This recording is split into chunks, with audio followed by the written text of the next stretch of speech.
Good evening, ladies and gentlemen, and guests and honorees who have joined us for this evening. Welcome to the combined agenda and regular meeting of the Monroe Township Council on this date in May 2nd, 2022. This meeting is called to order. I would like us all to rise, please, to honor our flag. I pledge allegiance to the flag of the United States of America and to the republic which stands one nation, under God, indivisible, with liberty and justice for all. Move this chair and I'm freezing to death. Roll call, please. Councilman Charles DePiero. Here. Councilwoman Elizabeth Schneider. Here. Councilwoman Rupa P. Siegel. Here. Council Vice President Terrence Van Zora. Here. Council President Miriam Cohen. Here. Want to just do the sunshine law into the record? Yes, I will. In accordance with the Open Public Meetings Act, it is hereby announced and shall be entered into the minutes of this meeting that adequate notice has been provided by the following. 1, posted on the bulletin boards within the municipal building on December 29th, 2021, and remains posted at that location for public inspection. 2, printed in the Home News Tribune and noticed to the Cranberry Press on December 30th, 2021. 3, posted on the Monroe Township website. And 4, sent to those individuals who have requested personal notice.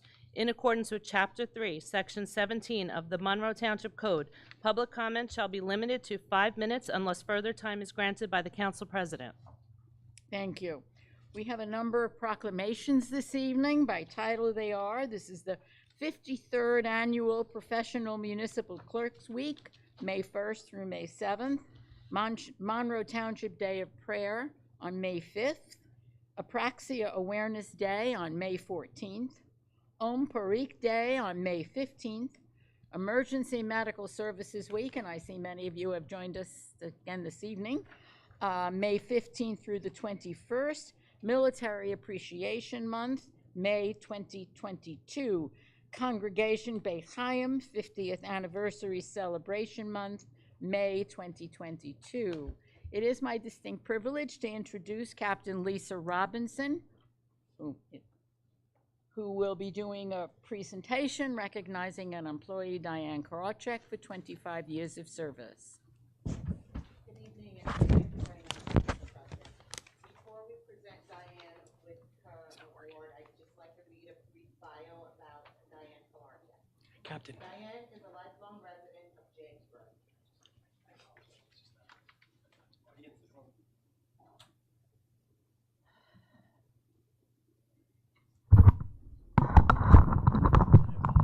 Thank you very much. Diane Kolarchek is a lifelong resident of Jamesburg. Growing up with her 3 siblings, Diane had 2 passions, helping people and animals. After graduating from Monroe Township High School, Diane accepted a job on a whim as a 911 dispatcher for Spotswood Police Department in September of 1991. In March of 1997, she accepted a position as a 911 telecommunications officer with the Monroe Township Police Department, a place she has called home away from home for 25 years. In January of 2016, she was promoted to the position of Administrative Telecommunications Officer, where she supervised 11 telecommunicators and worked closely with police administration. Diane then decided to become the shop steward for the telecommunications union and negotiated several white-collar contracts. In 2019, she stepped up and assumed the role as chief shop steward for the township's white-collar union. Diane also held a position with the Monroe Township Office of Emergency Management as a communications coordinator from 2016 until her retirement. After serving 30 years, Diane has decided it was time to focus on the love of her animals. She has been working as a veterinary assistant in Monroe Township since July of 2021, where she is now fulfilling her passion for animals and medicine. Diane, we want to say we are proud to have served alongside of you. Thank you for your steadfast and unwavering dedication to the Monroe Township Police Department and the citizens of Monroe Township, as well as your friendship. We wish you all the best.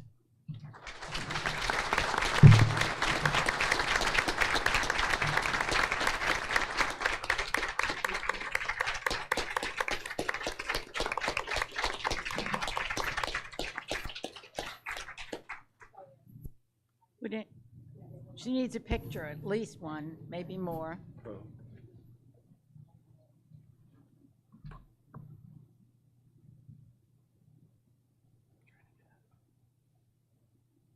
Any members of the council wish to comment? Please? Mr. Just DeCree. want to, Yes, sir, right now. We all need, of course, a microphone here. I just want to say thank you for your incredible, after listening to Lisa, it's incredible to see that you stay locally and you did a great, phenomenal job for us. Good luck with your passion and just say, can't say thank you enough as a councilman, as a citizen of Monroe for over 60 years. I just want to say thank you for your services. Thank you. Thank you. Councilwoman Schneider? Yeah.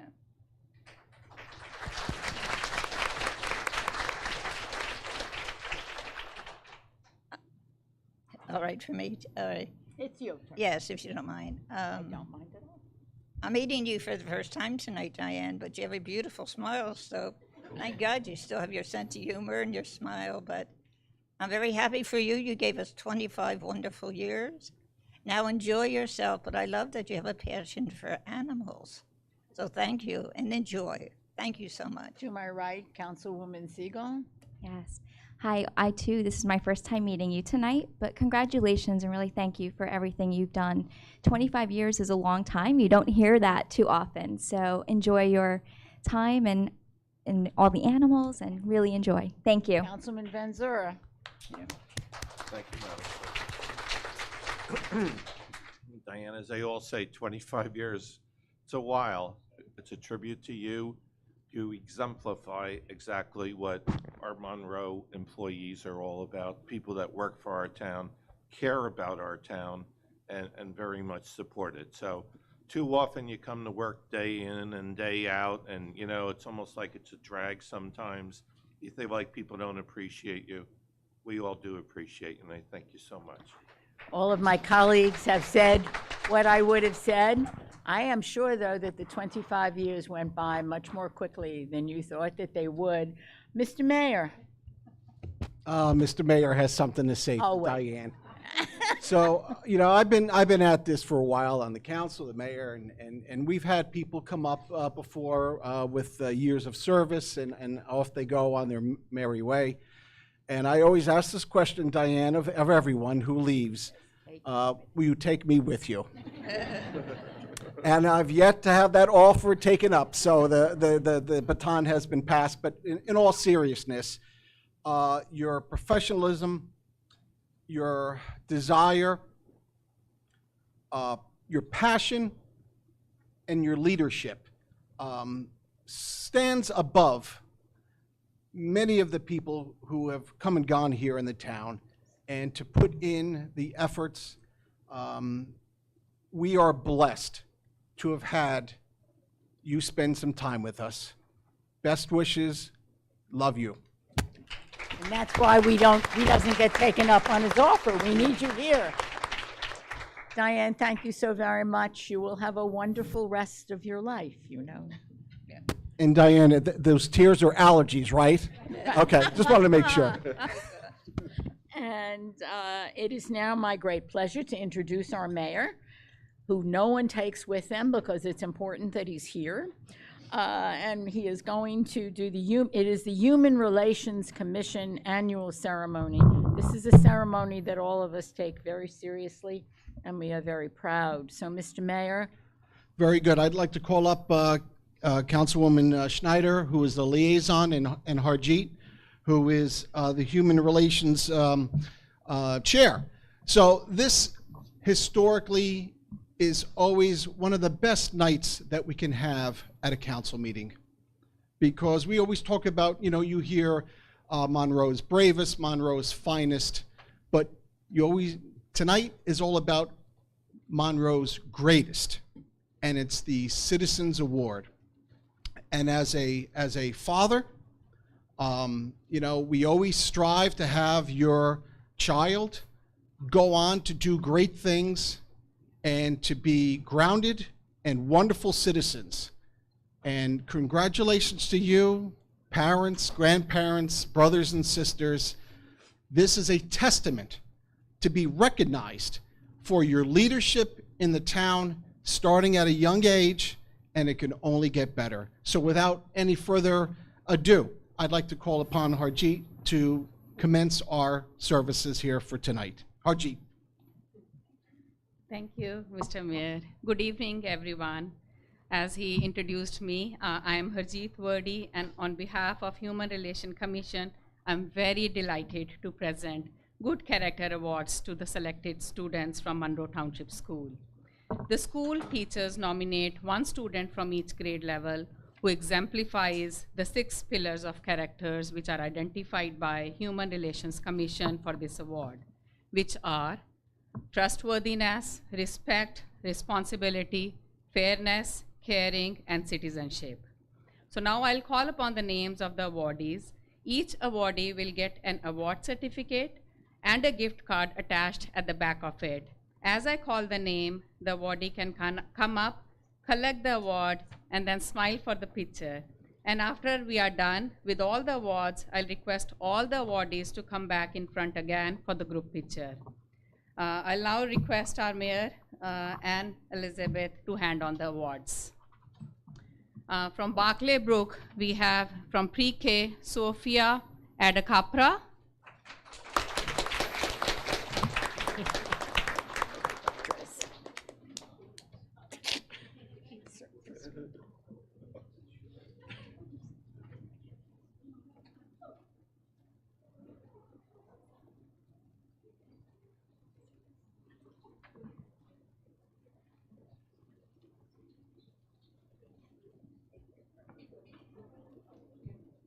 Kindergarten, Sean Davis.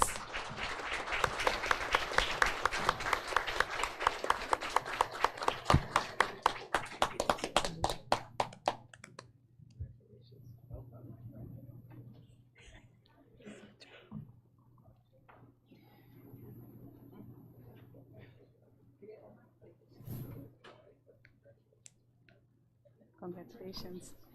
First grade, Amaris Tan.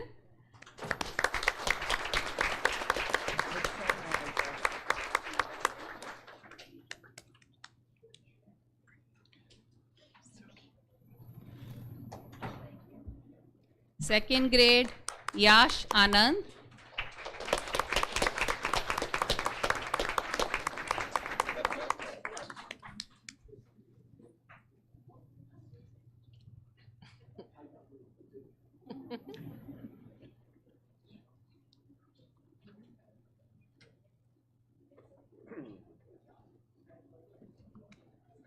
From Mill Lake Pre-K, Paul Richards.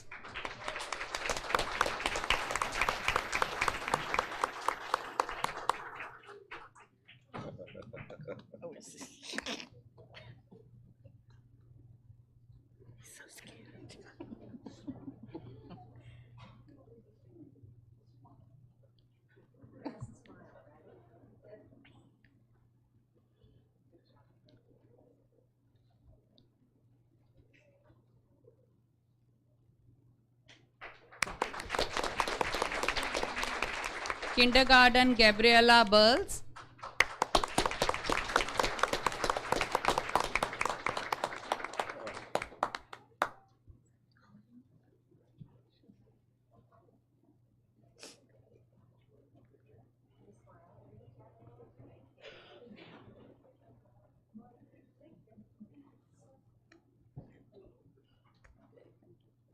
First grade, Robert Doughty.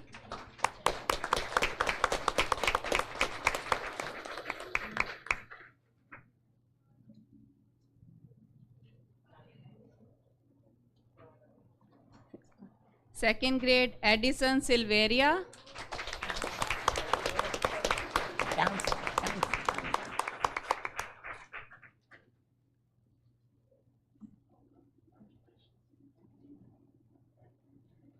Third grade, Brody Lalaya.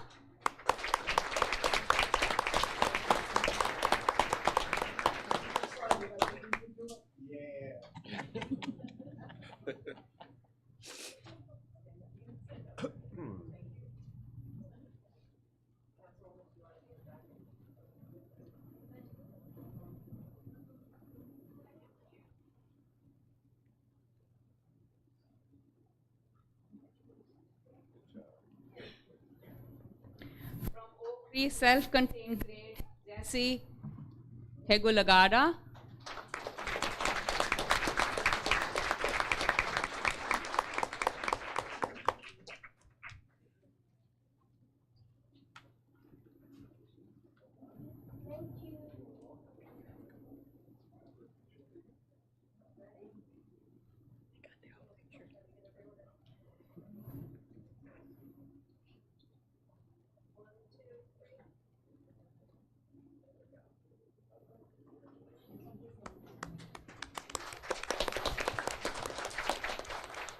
Kindergarten Shania Rodriguez.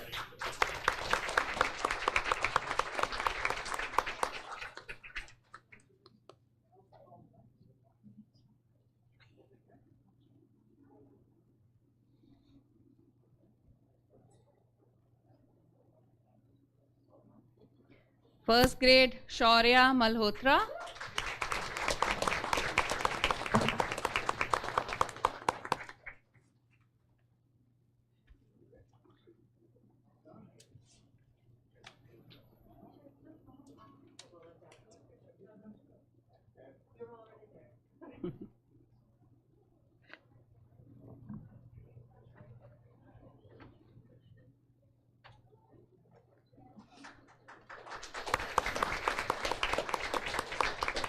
Second grade Amog Dyapa.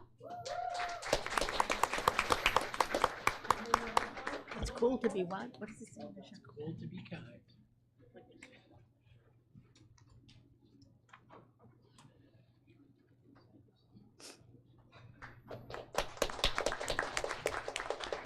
Third grade Purisha Vyas.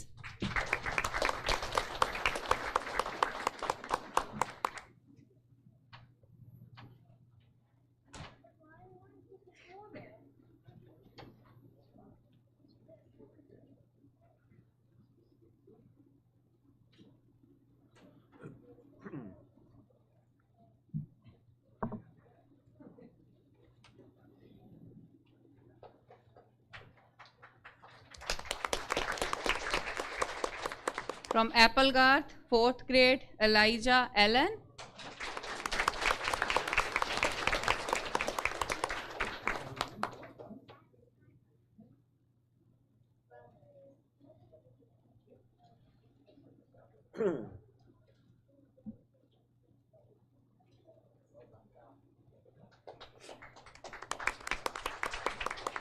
Fifth grade Michelle Thomas.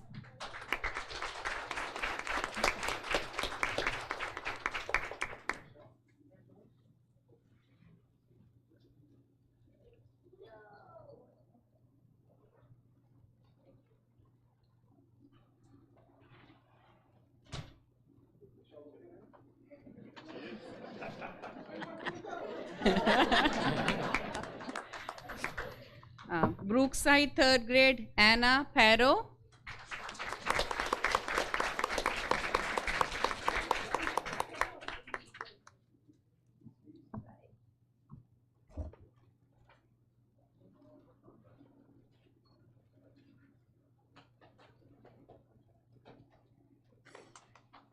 Fourth grade Hansini Koma Kapali.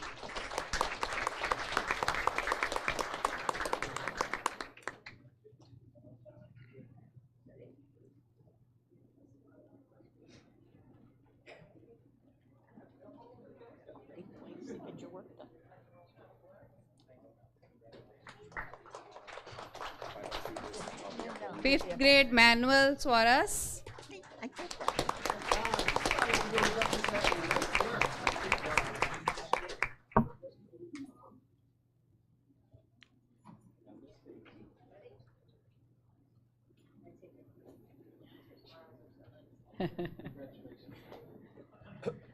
Woodland School fourth grade Maria Awad.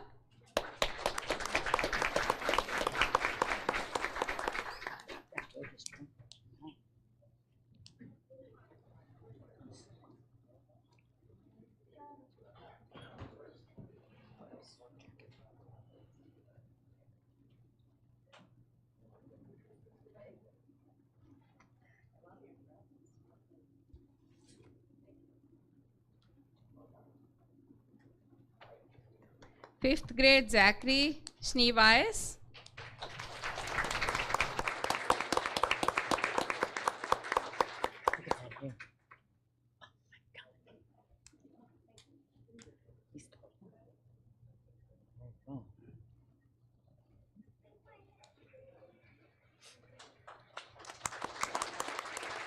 Middle school sixth grade Madison Riley.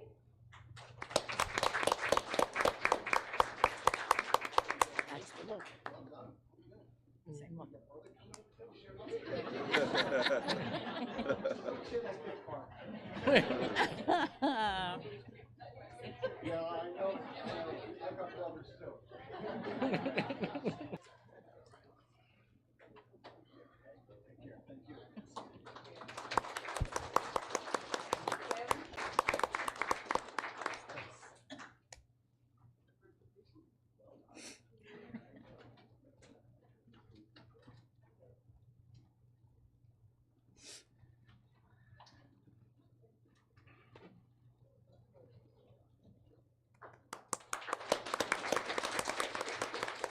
From high school freshman Angelina Mayo.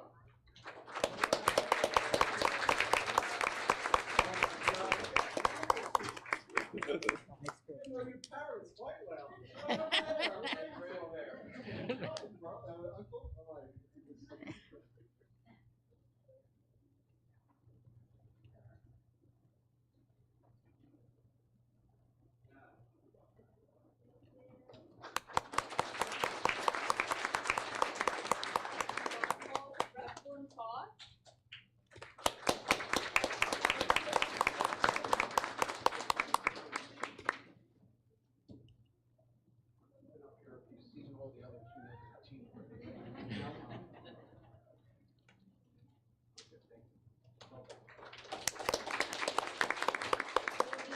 Jason Otu.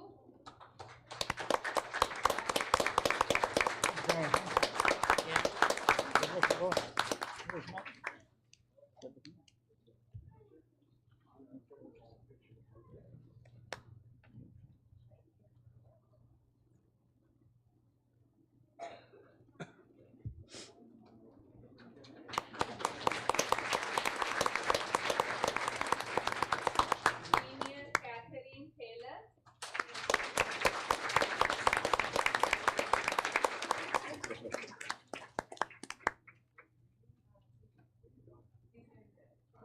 Oh, that's where my grandson's going.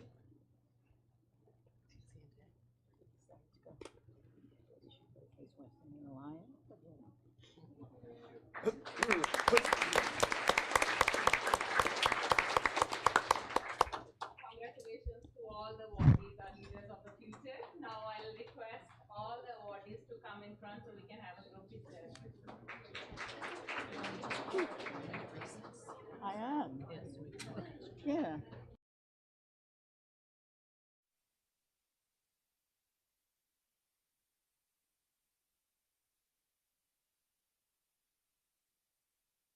Five-minute recess to allow the group picture and other pictures that family would like to take.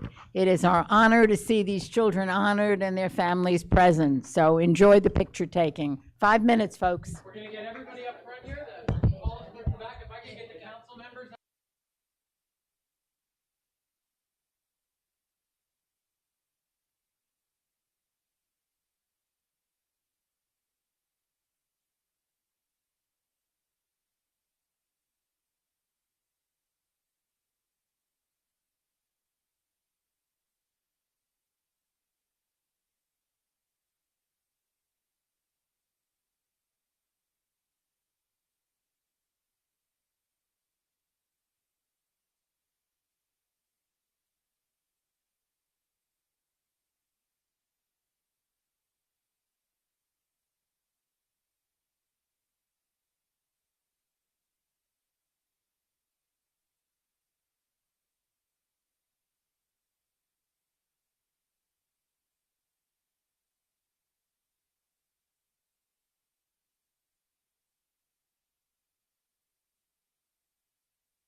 convene so we can complete our agenda session and move on to the regular meeting.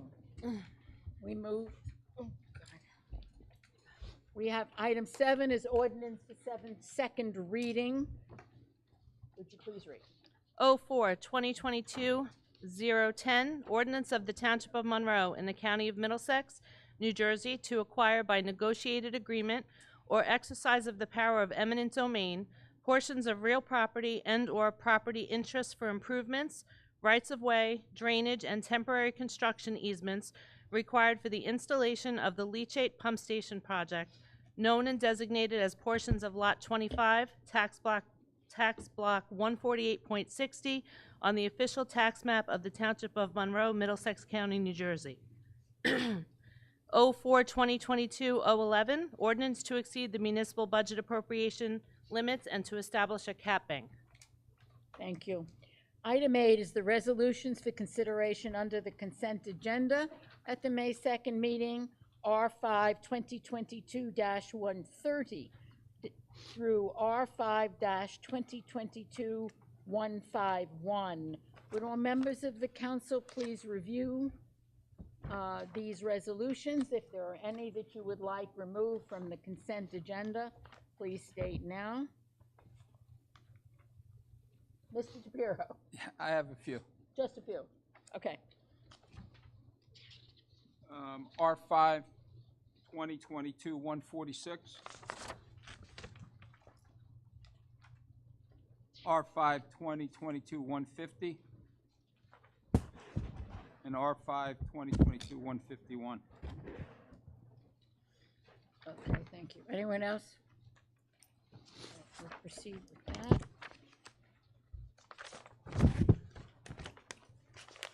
May I have a motion to open the public comment section? Please remember that your comments are limited to agenda items only with 5 minutes per speaker. May I have a motion, please? Motion open. Thank you. May I have a second on that? Second. Thank you. All in favor? Aye. Any opposed? Any residents wishing to address the council? Please come forward, state your name and address. No need to check the room. You could come on up.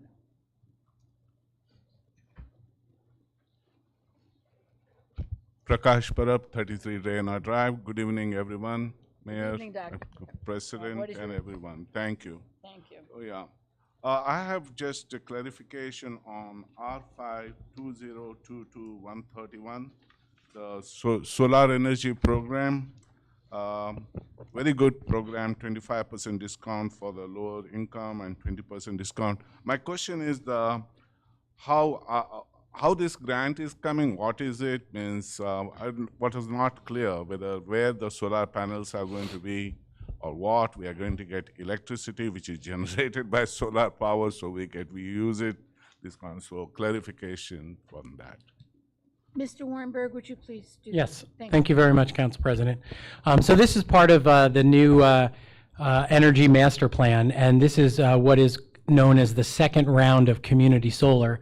I guess when solar moved forward, they realized some individuals wouldn't be able to put solar on their roofs because of economic reasons or potentially because they share an apartment or a townhouse. And so they created an RFP, a request for proposals, for solar organizations to go around and try and find sites where they could create community solar and give the benefit of that community solar to the residents.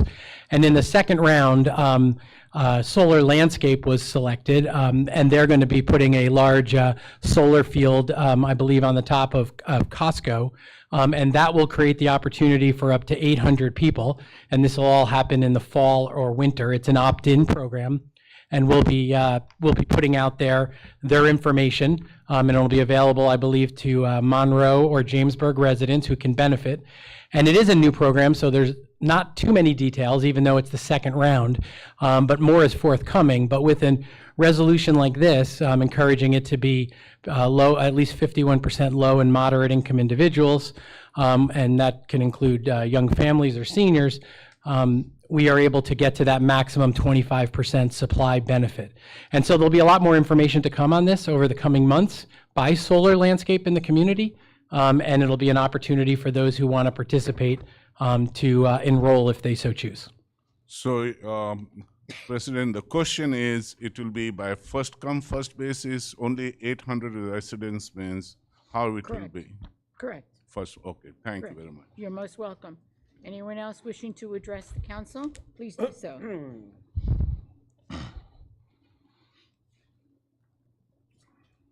Please state your name and address for the record, please. Elizabeth Bagan, 21 Woodcrest Circle, Monroe Township, New Jersey. Your question. I just have a quick question. Did you say these are going to be on the top of Costco? Is that, I'm sorry, your question is this Or- relates to the previous question regarding the Yeah. solar panels? Yes, the And solar. where will they be placed? Yeah, that's my understanding. Mark Razumowitz, who's here, unfortunately not here, would be able to speak more. But a lot of places are putting them on, on the roofs and other areas. A lot of community solar is happening on landfills and a variety of other places as well. So if Costco is putting our community solar panels on their roof, what are they getting for it? Probably tax credits. Correct. So, and again, I'm not the expert in the community solar round 2, but a lot of different places applied all across New Jersey, and there is definitely a benefit to Costco and the owner of the building. But with community solar, there's also a benefit to the residents, and because they were successful, those benefits now, as I understand it, are limited to Jamesburg and Monroe residents because of the proximity to where the solar panels will be. No, I'm not saying anything wrong with it. I'm just wondering about Costco, what they're, You get federal tax credits. Okay. Federal, no town? No, federal tax credits. Okay. Yeah, not no town. Okay. All right, thank you. You're most welcome.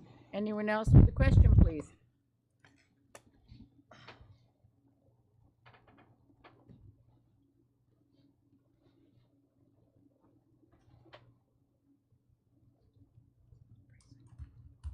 George Kunkelman, 5 Killicourt, Monroe. I have a question, Madam President, about the ordinance 010, and that has to do with the acquisition of land necessary for the pump station. What is the current status of the acquisition? Here? Well, we couldn't do anything until we got this ordinance passed. So other than the fact that we've circulated a draft of the easement, and obviously the pump station has been largely designed, we really don't have any authorization to do anything until this ordinance passes. Right, I understand that, but is there an understood price as yet? Right now, BFI's position has been that they are going to give us the easement, so I don't know that there is a price involved. But once again, I thought as that far was as private property here. well, the answer is that this is the ordinance that needs to be adopted in order for us to acquire it. But by acquiring it, that means that we acquire an interest in real property.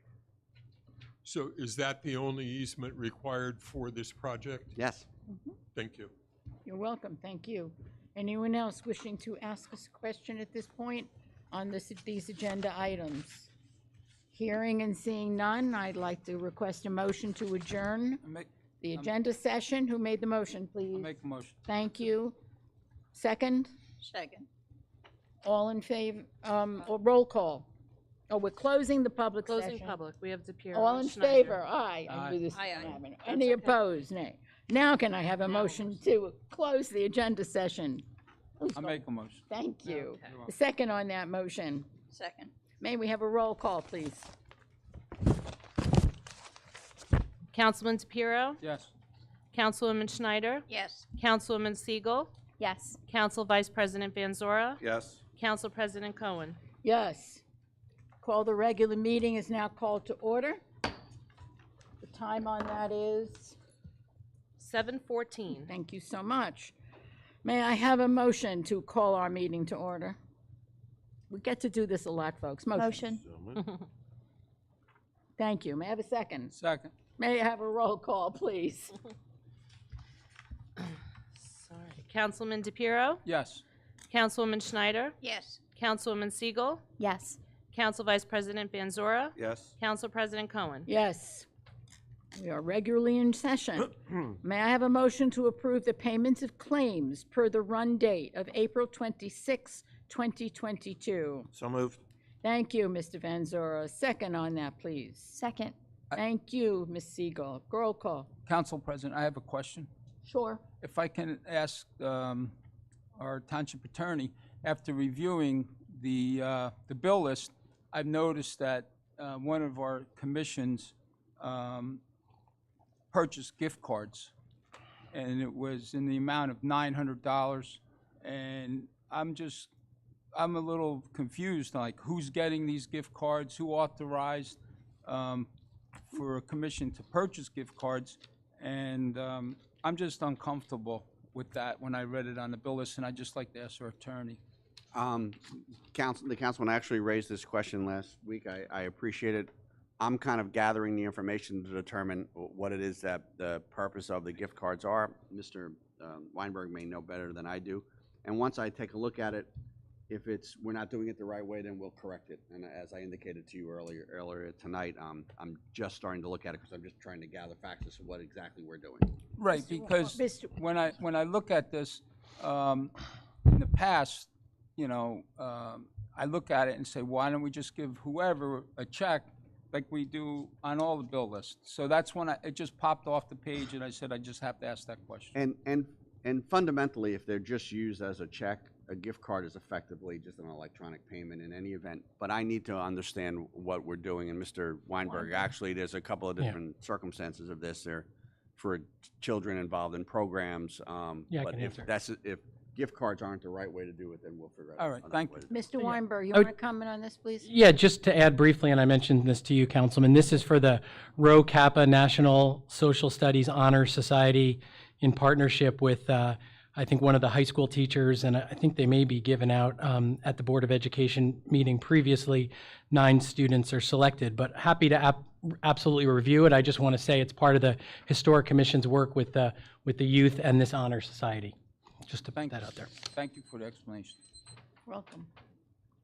Any other questions from any other members of the council?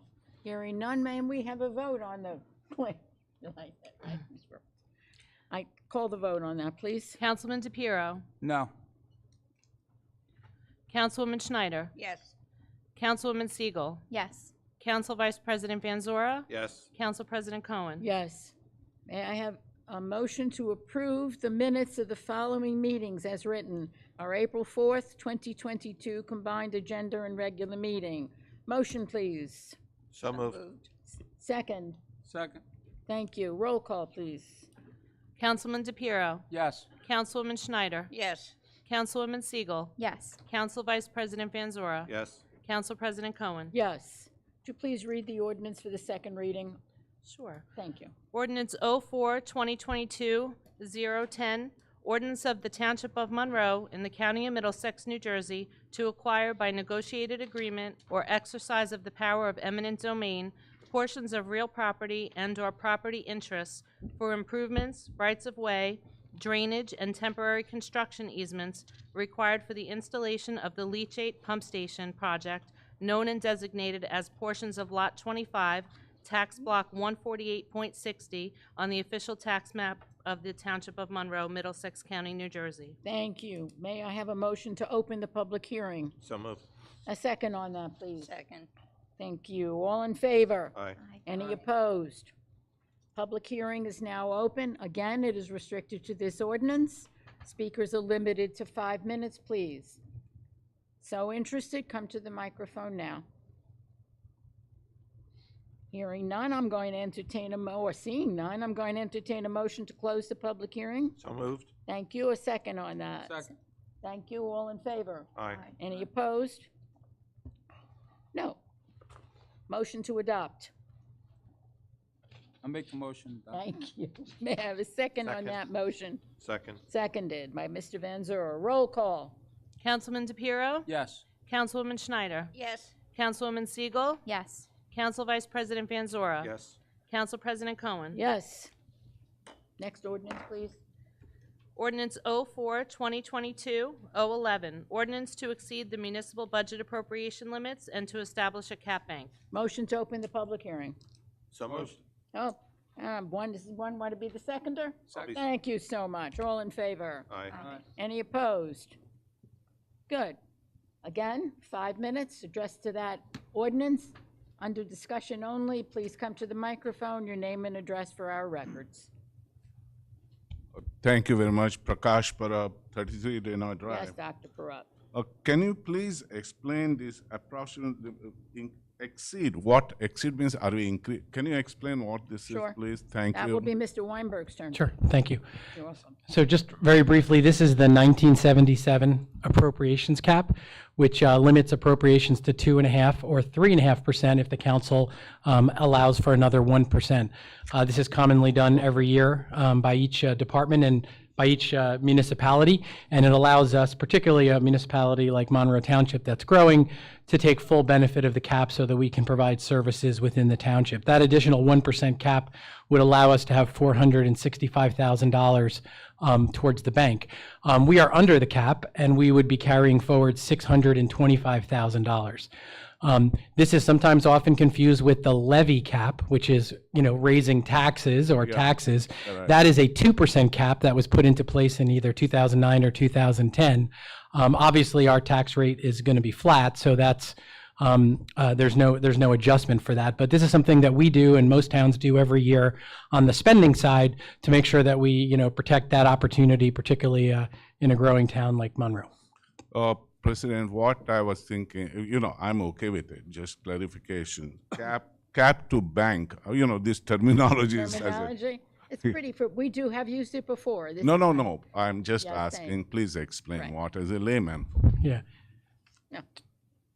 Do you want me to Not explain that understand better? explanation, So or did you Yes, want it yes, further? please, yes, Okay. please. Oh, you understood that, or you want to further? No, I towards the bank, maybe we are putting the money in the bank. No. I don't understand Not- that. not- I apologize. So there's a Sure. cap, literally a limit on the amount your appropriations can go up in any given year. So that's, when we talk about a cap, the 1977 cap was the first cap that they did in New Jersey. So that caps what we can spend on certain line items in the budget. Not everything's in the cap, as opposed to the levy cap, which limits the amount of money we can raise, but they're both caps. Okay. So this is a cap bank, and don't think of it as like we're taking money and we're actually putting it in a bank.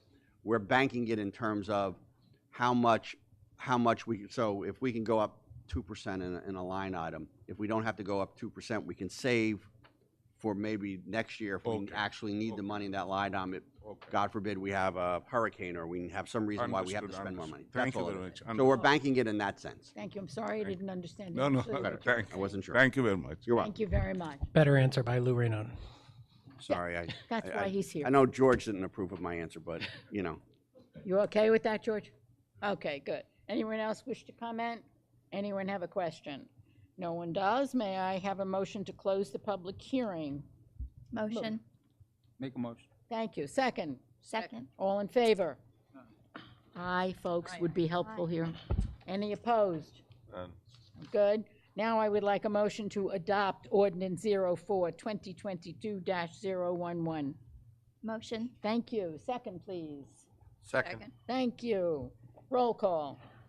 Councilman DePiero. Yes. Councilwoman Schneider. Yes. Councilwoman Siegel. Yes. Council Vice President Van Zora. Yes.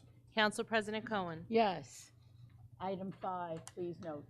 Resolutions for consideration under the consent agenda, R5 2022-130 through R5 2022-151, with the exception of R5 2022-146, 150, and 151, which will be considered separately. May I have a motion, please? So moved. Thank you. May I have a second on that? Second. Roll call. Councilman DePiero. Yes. Councilwoman Schneider. Yes. Councilwoman Siegel. Yes. Council Vice President Van Zora. Yes. Council President Cohen. Yes. Please do the next. Resolutions removed from the consent agenda for consideration. Resolution R5 2022-146, 150, and 151. Motion. Motion, please. Motion to approve. Thank you. Second on that. Second. Thank you. Roll call. Councilman DePiero. Abstain? Councilwoman Schneider. This is where they're being withdrawn? Yes. No. No. No. No? We're voting to adopt them. This Oh, I'm is, sorry. this is the resolutions that were pulled That from the removed- original consent removed from agenda. consent. Yeah, yes. Yes? Yes. Okay. Councilwoman Siegel? Yes. Council Vice President Banzora? Yes. Council President Cohen? Yes. I don't know who's so popular tonight. I'm so glad it's not me whose phone went off. Okay. We now move to item 7 on our agenda. I notice we are putting things in position. It is Mr. Mayor, you have a May I? budget presentation that I'm looking forward to seeing. And there's a handout for all the council. There's a handout for all the council people. In front of you. All should have seen it. Hi, folks. Did you have your own, or do you need No, to share? I didn't get one because I'm not a member of it. You want to share? Ready, lucky number 7 on the agenda. You get to hear me give a real quick down and dirty lecture, right? I've heard that All before. my students are Rutgers, right? All they want is something quick and clear and concise. Well, we got I out will early, deliver the Professor. goods. That's what they want to know. For me, the intent, the purpose of this, obviously, is this is the process that we take budget-wise here in the town. It starts with the administration, speaking with the department heads, coming together about, what we're going to spend, what we're going to, what we budgeted for, and then the department heads get together with the administration, and the administration, under the auspices of the mayor, presents the township budget. And then it gets introduced like it is tonight. All it is just a formal introduction. Hello, here's the budget. And it's time for the council now to go through that process to continue the baton.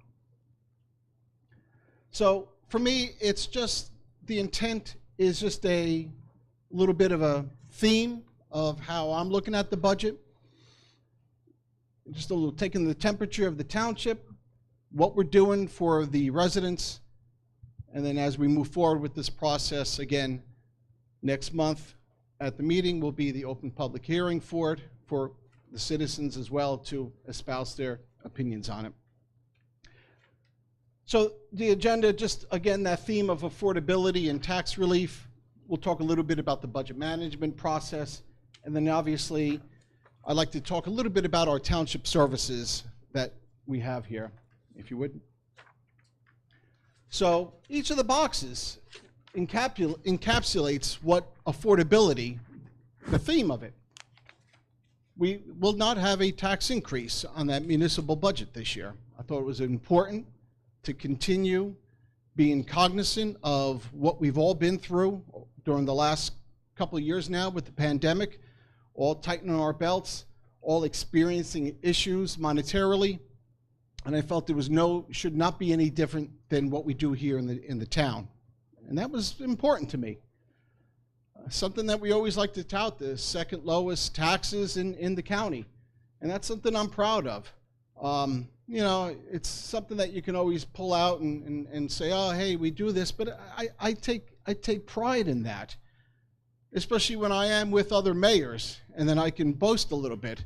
In Catholic school, I got beat up by the nuns. You shouldn't take pride, but I take pride in that.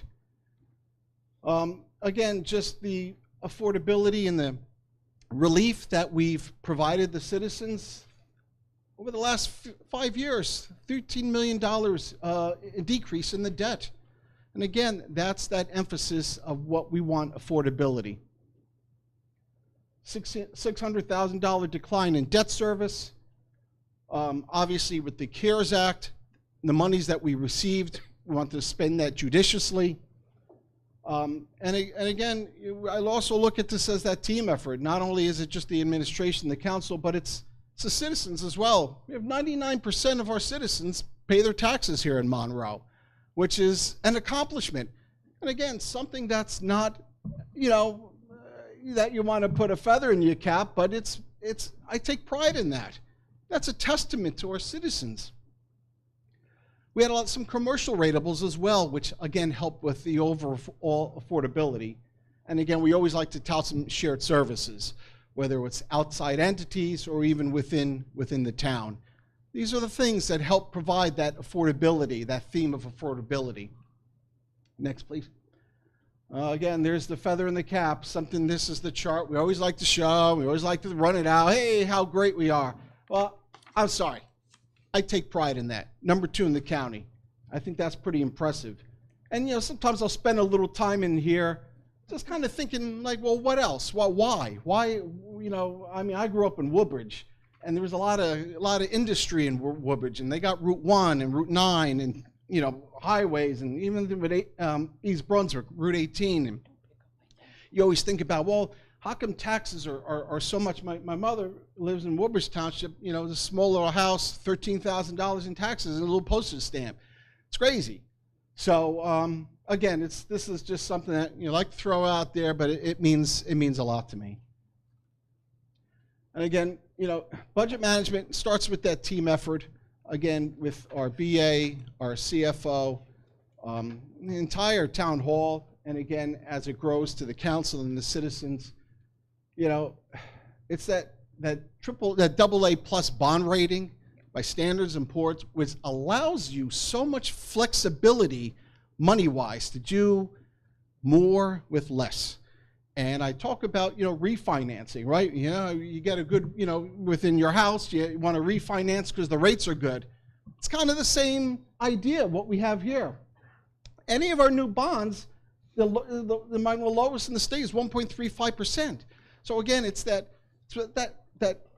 what you feel at home, what you try to do at home with your budget, it's the same essence here that I want to try, you know, with our administration. Just recently, the refinancing of the bonds, and then in general, over the last 12 years, $2.4 million saved in regards to that, because we're looked at as a sound economic entity, which allows us to do, again, a lot of things. Again, reducing the debt by $13 million in the last 5 years, again, it shows that we're good with our money. We're fiscally responsible. Again, I take pride in that.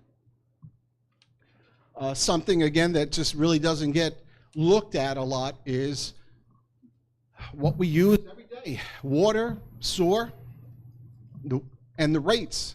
And in the township, we are the lowest. That's something, again, that, you know, hey, look at that. You don't think about it, but it's everyday usage, especially those people have pools or irrigation system. That means a lot. That helps you. Next, please. So focusing now on perhaps just our services. And I know the council was lucky enough to have our workshop a week or two ago.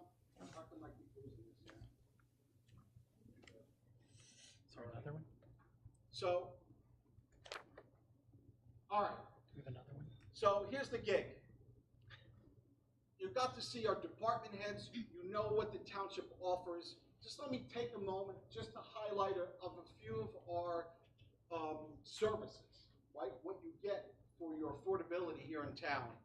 Obviously, our EMS services, God forbid you ever need them, I can say we have the best, not only in the county, but the state. Sorry, if you can go back 1 second. I just love this number. EMS had over 11,000 calls alone in 2021. 11,000 calls for emergency services. They were there.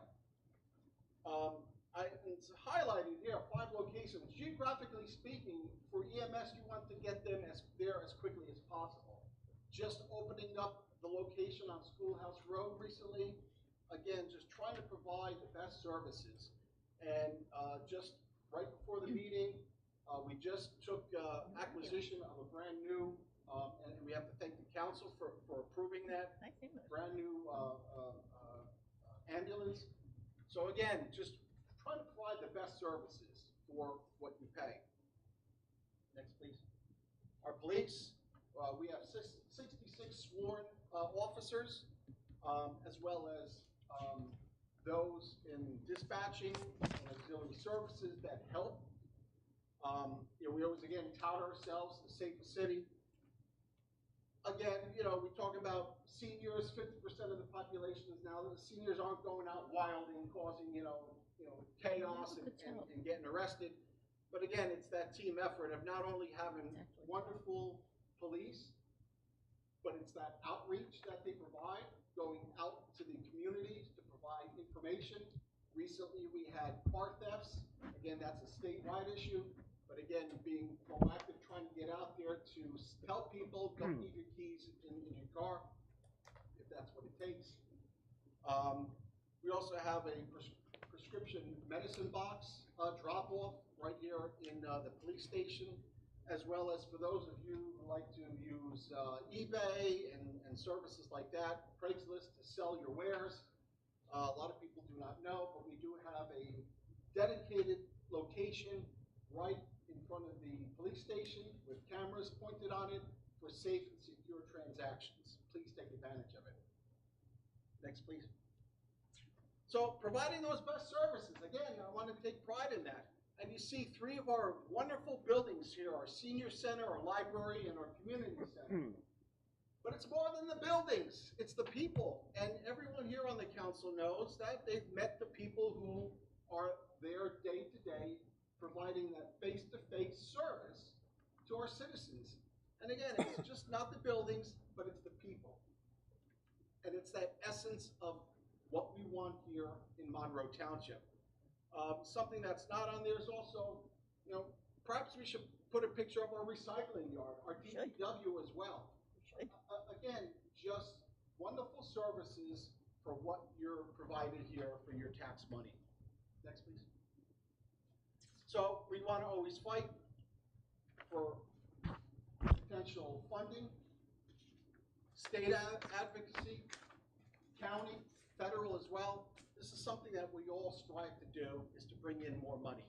And these are just some of the things that, what we're looking at doing or have been doing.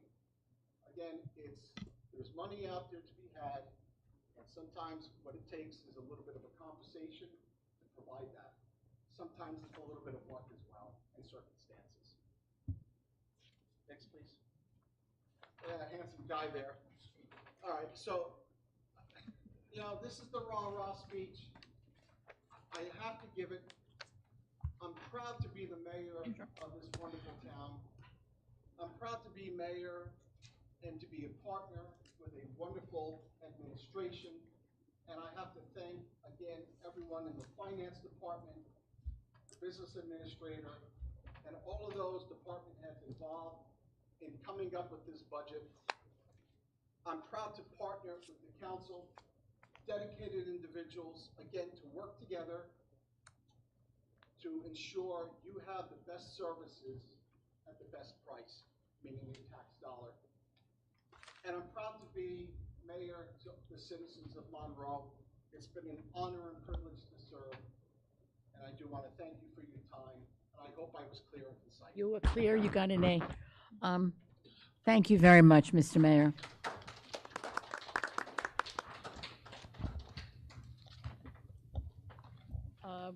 Mr. Weinberg. Yes. Sorry, I just. You have a plethora of papers, I just just getting knocked the your one. socks off. You're just still thinking about There we how- go. There you go, he's Thank you. pondering. Thank you very much, Council President. Just to echo what the mayor said, I do want to thank the Finance Department and their staff for helping to put this together. The mayor and council who will be working on this as we go forward. As the mayor mentioned, staying at 48.9 cents is very important, and continuing to try and be the second lowest overall effective tax rate is important as well. Just a couple items from the agenda. We did receive 12 bids on Costco Drive, which is exciting when we get that many bids. We always know we get a good price. And in this case, it was about $575,000, if I recall. And I think it's also important to note that this was a grant that we received from the state.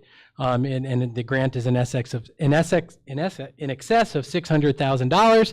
So we should be in really good shape on this. It's really a good thing, and it helps with our effort to try and increase local aid. I do want to mention that we did get a notice on Friday that the county will be paving Buckaloo Avenue from Grace Hill Road to Schoolhouse sometime in mid-May, so look for a nixle on that for county paving. I did want to talk a little bit about the solar landscape program, but I did get to speak about it a little bit earlier with the good question from the resident. So more to come on that as we move down the road and hear about how residents can sign up for that, and that again is an opt-in. There are a couple items on here under utility investment that are exciting. We have a painting of our half-acre tank, which is not just to make it look nice, but to extend its life and to help it move forward. And we also have an item on here with our well 25, so those investments are important. And I'll just close by just reminding folks that we're looking for seasonal parks and public works employees. If anybody knows anyone, please reach out to Human Resources. And we still need a couple of additional summer camp counselors. Anyone who's at least going into sophomore year for this fall would be welcome, so reach out to the rec department. Again, still looking for a few camp counselors and anyone interested in seasonal parks or public works positions as well. Thank you, Council President. Thank you very much. Now, our engineer is unable to be with us this evening, so we will be skipping that report. We'll move directly to council reports. Start with Ward 1. My colleague, Councilwoman Schneider, please. Well, tonight, with the mayor, what a pleasure for the Human Relations. I think what's great about the awards we gave out tonight to the children from pre-K to 12 is what they're picked on as character, and their teachers pick them. So as the liaison to the Human Relations, this is my yearly pleasure. But I'll also report on the Commission on Aging. I think the mayor said it. It's not just the building at the senior center, it's the people inside. And I just want to give you some of the stats and what they do. On social services for the month of April, they registered almost 5,000 people for different programs. On social services, they serviced 230 people. On transportation, they have 179 trips. Medical, 537. Princeton Shuttle, 134. Freehold Shuttle, 240. Senior Center Shuttle, 164. I think even though we don't seem to increase our staff, it's just remarkable, the wonderful service and how they're able to take care of all these people. And, excuse me, now there's an in-town shuttle expanded service, which I think is wonderful. It includes the disabled. Our first request came in for an autistic resident, and we were able to get them to the library. So we're glad to have this opportunity to serve the disabled. Excuse me, my allergies, I do apologize. It's been a wicked year for me. Over the weekend, we had the replenish, where they replenished the food pantries at Park and Ride. And it's amazing because I stopped over it was from 10 to 2. And the kindness and the people in Monroe Township, I applaud them because they were just wonderful from the people I talked to, how they helped us replenish. And I know Mayor Delina had a new wellness campaign, which I thought went very well a week ago Friday. It was fun. I was so impressed with the people that came out to ride the bikes and the people with their children. I gave out with the council presidents healthy snacks. We didn't ride, but 10 years ago I think I would have rode. But I think it's a wonderful idea, and the people, it was just a wonderful idea, and I thank you, Mayor, for that idea. The library now is offering walk-in notary services. Anybody who needs anything notarized, you don't need an appointment, and it's free of charge. And the community garden vegetable and plant sale, they'll be scheduled for May 14th. They'll be selling plants.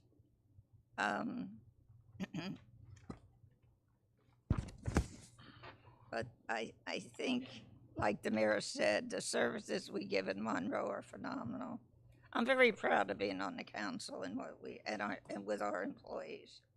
We really do have good employees, so I thank all of you. That's my report. Thank you. Ward 2, Councilwoman Siegel, please. Thank you, Council President. So just, I want to piggyback, well, actually, I would just want to really thank the departments for the presentations they did for us a couple weeks ago. It was so informative, especially as a new councilwoman, to hear all the work that goes in and day out, and to also learn all the things that they were doing during COVID to be creative and to come up with ways to make sure that the valuable services that we needed in our community continued and were not interrupted. So I really thank you all for what you shared and your dedication and commitment, especially in times where, you know, things were unknown. I thought it was very creative where the clerk's office had parking lot marriages and, you know, the rec center with just coming up with ways to keep the social piece going with the community movies and outdoor movies. So again, thank you. And a couple highlights I want to share from some of the commissions that I am a liaison to. There's a lot of activity going on. The Cultural Arts Commission just had auditions for summer theater. It's coming back this summer. They just had a great turnout of people from all different ages, and they're doing Once Upon a Mattress. Mighty Oaks are presenting this summer, July 21st through the 24th.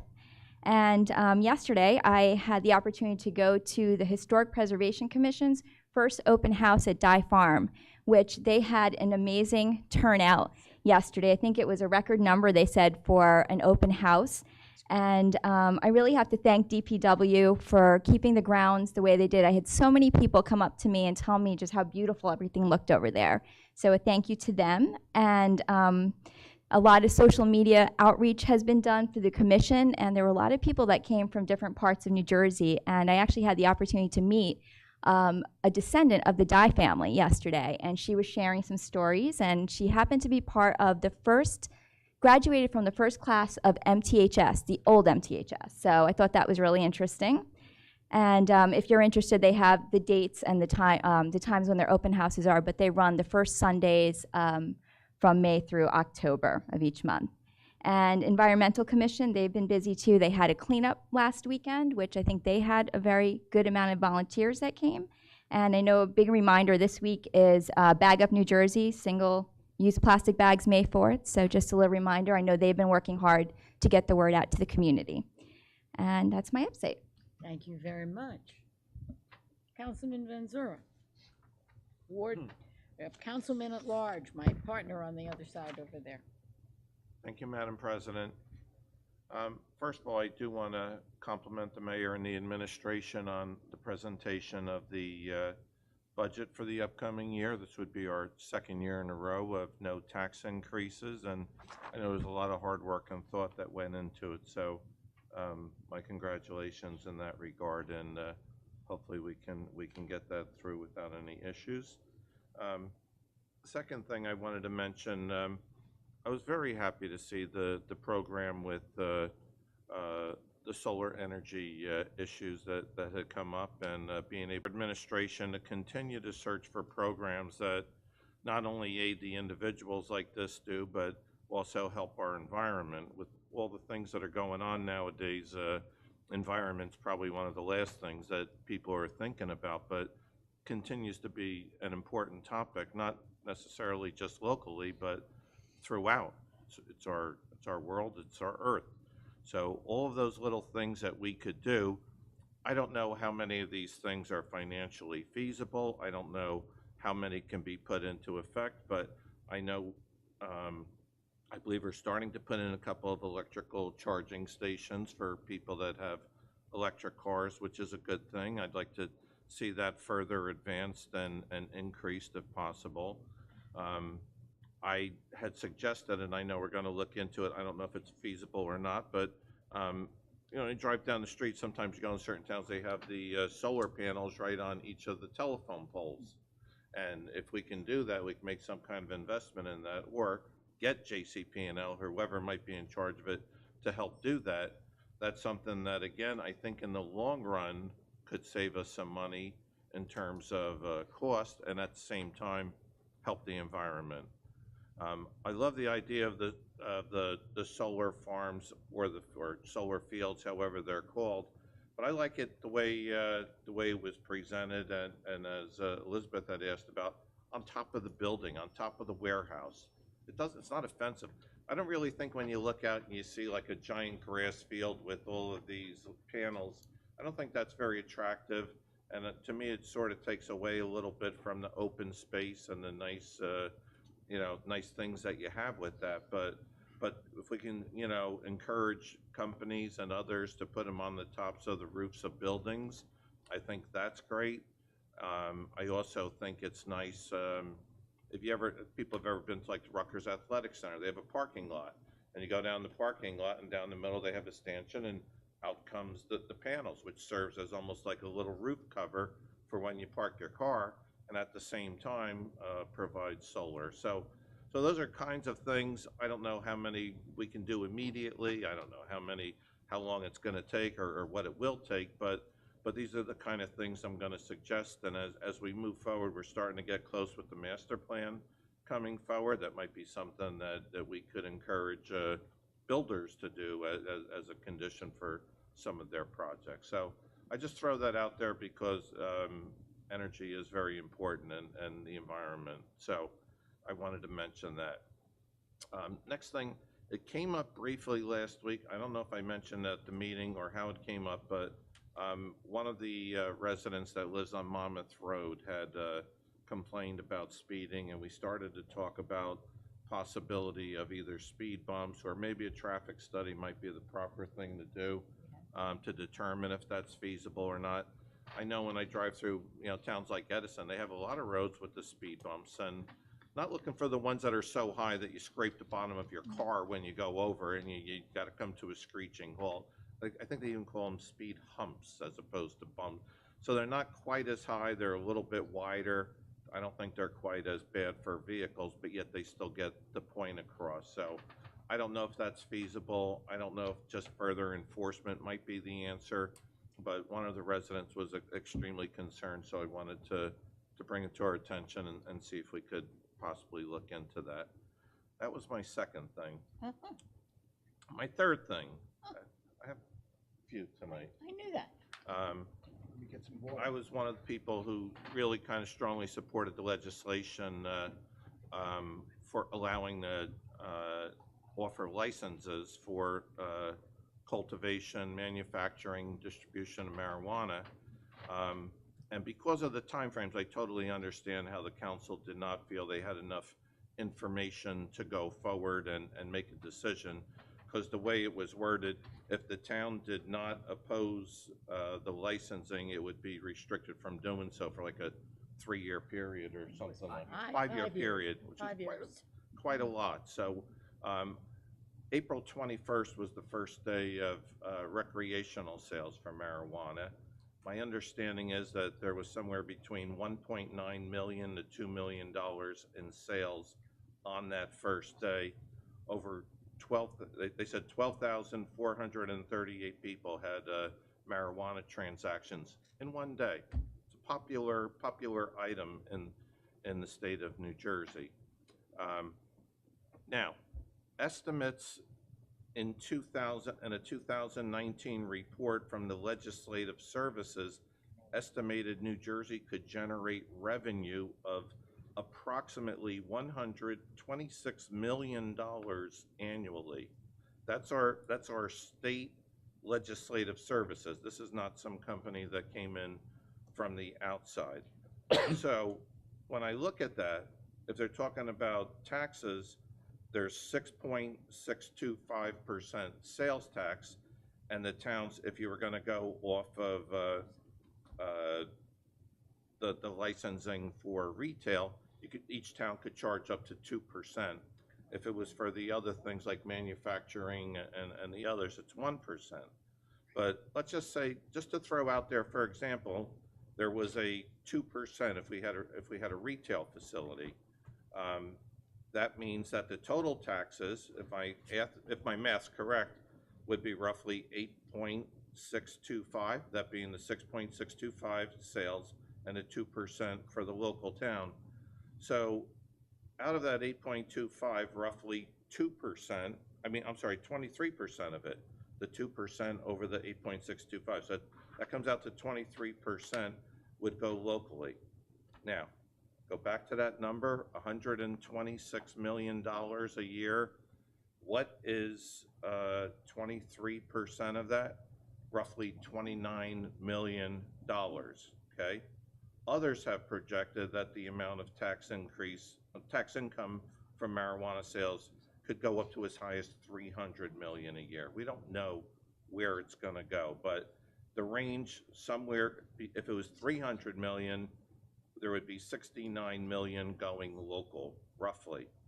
So somewhere between 29 million and 69 million will be going to towns, and that would be wherever the dispensaries are. Currently, there's only 12 dispensaries, okay? There will be other dispensaries, so each town's not getting that amount of money, but let's just say there was only 12 this entire year. That would mean that each town would be getting somewhere between 2.5 million to what, 5 million per town. It's nice chunk of a tax revenue. So we're still at an early stage. I understand we're still at an early stage. I'm not saying that, okay, tonight we have to go out and let's pass this ordinance, let's do this, let's do that. But I think we need to be keenly aware of where this is going and the direction it's headed. I understand concerns about retail. I've heard people say that they don't want people coming to our town buying marijuana and almost the old reefer madness type of situation that's trying to be presented. Out of those 12,000 and some sales over the first day, I've not heard of one of those people being arrested for DWI, driving under the influence of marijuana. I've not heard of one incident from any of those facilities of anything happening. Again, that doesn't mean that it might not happen as it goes forward, but I think the degree of alarm is far greater than the amount of potential Is this your good closing that it argument does. on this now? Huh? Is this your closing argument on this now? That's the end of the marijuana Thank speech you. for the moment. But For I'm the not moment, done I know it's speaking. coming. If I could have Of course, a little bit please, more time. please. Okay. My next topic is Ukraine. Today is the 68th day of the unlawful invasion of Ukraine by Vladimir Putin and the Russian military. I mention this because it's my strong belief we have to continue to stand strong with the Ukrainians in the fight to maintain their homeland. I applaud our government and other governments for the aid that we've sent. There's a couple names I just wanted to mention. First is a person by the name of Willie Joseph Cancel. He is a former United States Marine, 22 years of age. He elected to go to Ukraine to fight off the Russians. Unfortunately, he paid the ultimate sacrifice and died alongside the Ukrainian forces, left behind a wife and a young baby. His mother said that he went there because he believed in what he was fighting for. The second person I wanted to mention is Oksana Balina, who was a Russian journalist who was killed in Ukraine while she was filming and trying to document the amount of damage that had been done from an earlier Russian attack in Ukraine. And I mention these people and I mention her specifically because most people in Russia have no idea what's going on in the Ukraine. Vladimir Putin has chosen to block off the free press. Anyone who even reports on Ukraine, even if they report truthfully, faces 15 years in jail. So it does show the importance of a free press, and if you simply don't believe with something, that does not make it fake news. It just means that it's news. So we need to stand up for what's right. These two people, each in their own way, stood up for what was right. So I just want to salute them for that, and I think it's important to also keep this in the forefront. And I have one last item. Oh, go right ahead. Thank you. I You're appreciate that, Madam You President. knew that. Okay. I'd rather end on a more positive On a note. positive note. Okay. I've suggested to council perhaps we might want to consider allowing a link on our website where we could promote local citizens for some form of special recognition. Now, we do that to some degree. We have people come in, they're given proclamations. I had the honor going to Charlie Miller, who was a 40-year Navy veteran, reached 100. Seymour Nussenbaum was a gentleman who served in the Ghost Army, World War II. A lot of other people also do a lot of good things in the town. So I think it's important for anybody that has a suggestion It could be anybody. It could be a local officer. It could be someone else to have that out there. Whether we have this link or not, there was one person I personally wanted to mention, and I'm going to tell you right now, I do not know this person. I have never met this person. Her name is Nancy Kenitra Fichtelberg, if I'm pronouncing it correctly. She has put together something called Soup for Rossmore Seniors. This woman gets up and cooks every day. Says that she gets up around 3:30 in the morning, sometimes cooks till 6 o'clock in the evening, and is committed to giving soup to people who need it and people who want it. It started, I guess, with one of the hurricanes, but she's continued on, and there's other people that have now joined in to help her. Chicken soup, vegetable soup, bean soup, chili, pasta with meatballs. Feeds probably 300 people per week. 300 people per week who are not asked to offer any money whatsoever to pay for it. This is something that they come from. Some others have helped her. Some other people have contributed things. She's been able to get, I think on Easter, one of the restaurants helped contribute. But to her, I just want to say, thank you for all you do. She's gotten others to help. I just think it's one of the most impressive things. So this, again, is one of those Monroe helping Monroe things. So not necessarily as a council person, but just as a citizen, I just want to say to her, thank you for all that you do. And that's all I have, Madam President. Thank you so very much. Thank you. Mr. DePiero. Okay, thank you. I just want to start off by saying Shade Tree Commission worked very hard on getting seedlings to our residents.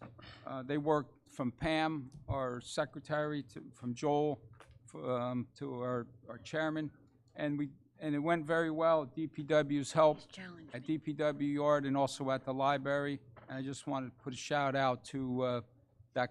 I am the liaison on that commission. I'm very proud to be part of that commission, and they just did a phenomenal job like they always do. And I just want to shout out to them and also the residents. Hopefully plant these seedlings and there'll be nice trees for us all to enjoy. I sent out an email to CME in reference to Avenue K, Spotsville Gravel Hill, Karen Court. I went down there, and being in the paving business for 35 years, I can't believe what I see on Avenue K, Spotsville Gravel Hill, and I am very aware that it's an MTUD project being supervised by CME. And the coal patch, I'm totally aware what coal patch is, but I do know MTUD has an ordinance. We have an ordinance. We used to be MTMUA. We have an ordinance that hot patch material needs to be in there by the end of the day. It's so important to get it. We have contractors, we have engineers, we spend a lot of money. I would like to see that get hot patched material. I can't believe, I know what a temporary patch is. Temporary patches for a day, not a month. So I would like to see that get done. I also would request the number of affordable housing, if Alan knows now, I'm not sure, certificate of occupancy for affordable housing. I brought this up years ago, Monroe Park, they didn't have any, and I just need to know, we need an update on our affordable housing. How many C of Os, how many permits are out, how many ongoing construction as throughout our town. I think it's important.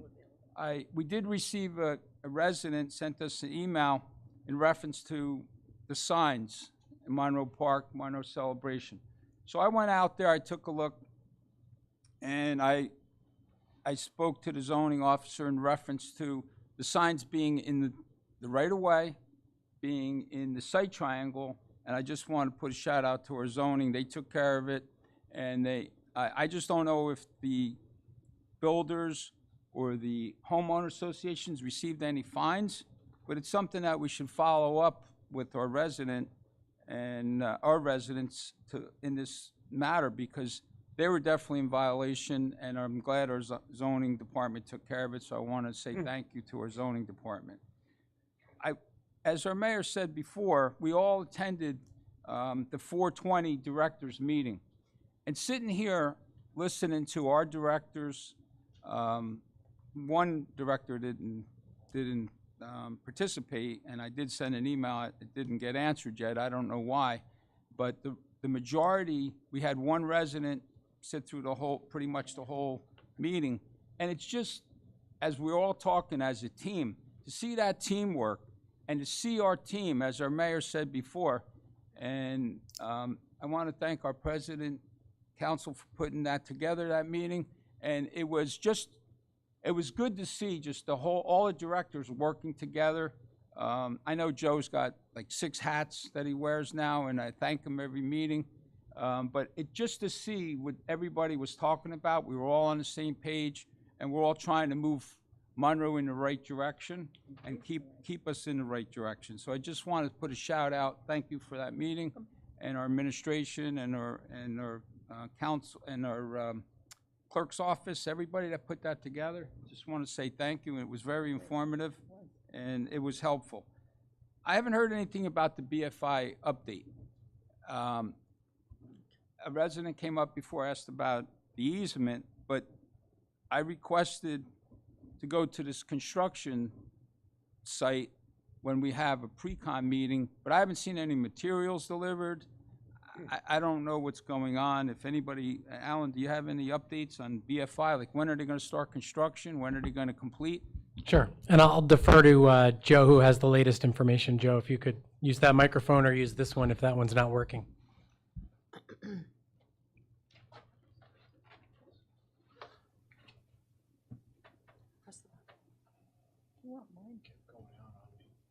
have to turn it on. You want me to? There you go. Okay. Welcome. Excellent question, Councilman. I do know that based on an update that I received, in fact, this morning, we will be getting deliveries this week of 16,000 feet of pipe to pump station number 6. That's the 10-inch casing and then the 6-inch carrier pipe that will go into the force main construction. I would anticipate once that's delivered that they will start laying out and fusing the pipe. There's a couple of design issues that they found as a result of the test pits that were drilled along the pipeline route, where we do have some low spots, and we're working on that to eliminate any air release valves, because I don't want them along the entire route. But I would venture to say that within the next 2 weeks at the latest, we should start seeing construction and drilling begin on the force main. Joe, were there any conflicts when they did those soil borings with any other utilities? Yes, that was the reason why they ended up redoing the route so that there were some low spots in the air release valve, just a couple of areas. But again, the contractor bid it based on the way it was designed, and we're holding them to that. So we can work around that. The send and receive pits will have to be a little bit longer, but we can manage that. How about, is there any high water table we have to be concerned about that these pipes are going to be sitting in? Based on the test pits, nothing that the contractor is really worried about at this point. Great, thank you. You're welcome. All right, so I had a couple of emails and conversations during the course of the month. One resident suggested, which is a good suggestion, truck traffic. We have, we tried, I know we're still working on 3 streets to try to get truck traffic removed. One, where my office is, I cannot open my windows because the amount of trucks that go past there all day. I do not live there at that office, but I'm concerned after this one resident did send me an email, and I'm not sure if he sent it to anyone else, but maybe we could put a time frame on truck limits of like a 4-ton truck, a 10-ton truck. If we can put a time frame, was the resident's suggestion. So I just wanted to bring that to everyone else's attention. The resident did talk to me at the last council meeting and also sent me an email. I also received conversations, phone calls, and emails from Diane and Michael Smith, Bordentown Turnpike. They're waiting for our township engineer to get back to them, in reference to flooding from the new warehouse on Cranberry South River. So if you could reach out to Center State, Diane and Michael Smith, they've been on Bordentown for over, his dad's been there for probably 70 years. So they have a long time, they're in the cranberry bogs there. I did speak to Mark Razumowitz, he did call me about the beacon on Monmouth Road that Terry was just talking about.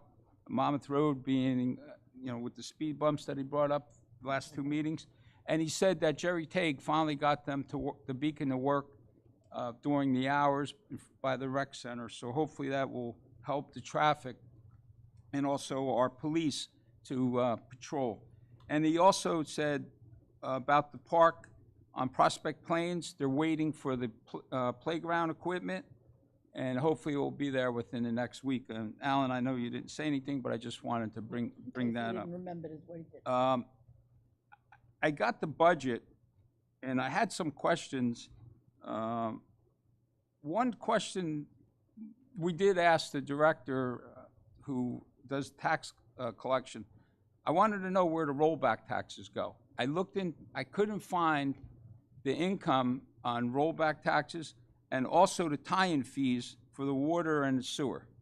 So if someone can give the, I don't know if you know that, Alan, if the tie-in fees for water and sewer, where does it go into our budget?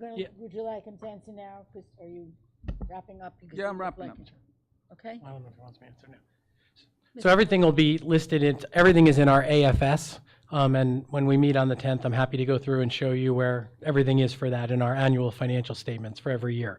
All those are included in there, Okay, but included in our budget as well. I know I'm meeting with you, but I mean, can we tell our residents, like where rollback taxes go? Where does tie-in fees for water and sewer go? I mean, it's a lot of money.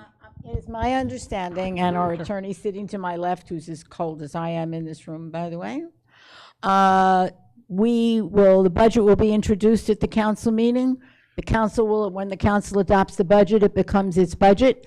There is a public hearing for everyone, and it will be an appropriate time for all of us to ask very direct questions, in addition to the meetings that we will frequently have with George, et cetera. There's something, George, you believe is appropriate for you to answer Yeah, we can tonight? absolutely answer. It's all available. That's fine, but I just want to make sure that we don't exceed where it is we're going with this, that I get reminded. Sure.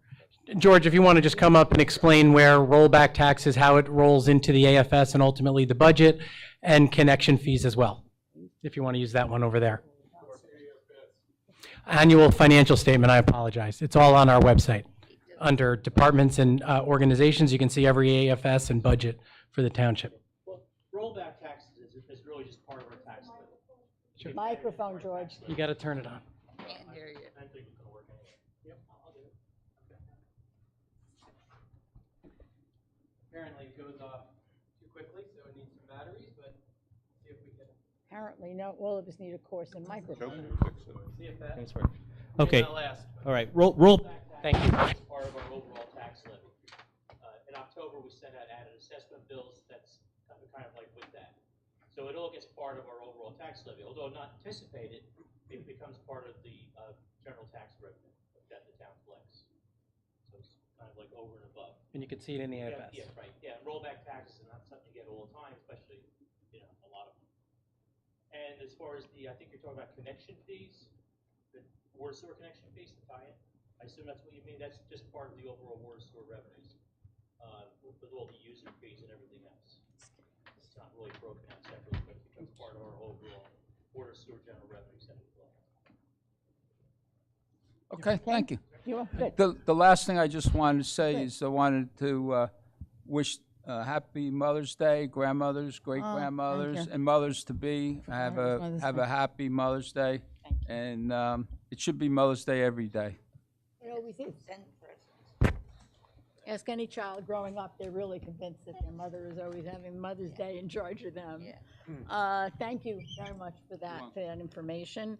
Before we move to the mayor's report, which is listed here, I was very much appreciated and glad all of my colleagues on the council enjoyed the way we did the information session, where we had an opportunity to actually listen in detail to the work that was going on within all of the departments. And it makes reading the budget much more meaningful, because the figures have relevance to the actual work you have heard that people are doing. We had only one of our residents who chose to be here and then ask questions, and that was certainly welcomed. We would hope that next year when we do this again, that we have even more residents who choose to be here that evening, because it was certainly very, very informative. The Affordable Housing Board, it's met earlier this month. You know, we approved a number of rehabs for houses that were flood damaged in Rossmore, and we were very pleased because we were able to get the work done very quickly, to get the awards out so that the work could be done for these folks. It was a labor of love by all of the people who were involved to assure that we provided assistance in a more meaningful manner, in the most meaningful manner that we could, and it worked very nicely. I was also present when, at the run, as my colleague said, we were giving out snacks, and I thought the cutest thing I saw of all the adults running and riding, rather, on their bicycles was a child on a scooter with her father cheering her on and waving a flag, and figuring that she'll be there on a bike in a couple of years. And so it was very nice, and we did receive many positive comments from everyone about the joy of that. And I know that the mayor has indicated there may be a second bike ride occurring at another time, and the Health Advisory Council is going to give out vials of life at National Night Out in August. So as events unfold, everyone will certainly be informed about them. I want to say a public thank you to my colleague on my left, Terry, for always reminding us of where it is that things are so important. We cannot forget what is going on in the Ukraine, and we should not. And I don't think that we have.